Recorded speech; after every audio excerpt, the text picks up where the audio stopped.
సఫలీకృతం చేస్తూ ఉన్నాడు. ఎంత గొప్పగా దేవుడు మనల్ని నడిపిస్తూ ఉన్నాడు.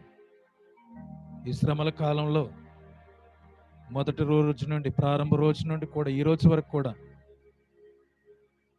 దేవుడు మన యందు ఉన్నాడు. మనం చేసుకునే ప్రార్థనలో మనకు తోడుగా ఉన్నాడు. మన ఉపవాసంలో మనకు తోడుగా ఉన్నాడు. మన పుణ్యక్రియల్లో మనకు తోడుగా ఉన్నాడు. ఎన్నో దైవ కార్యక్రమాల్లో పాలు పంచుకున్నాం. ఆధ్యాత్మిక అనుభూతిని మనం పొందుకున్నాం. దేవుడే నడిపించకపోతే ఈ అవకాశం మనం పొందుకునే వాళ్ళమా? దేవుడే నడిపించకపోతే మనం ఈ ప్రార్థన కూడికలో మనం పాలు పంచుకునే వాళ్ళమా?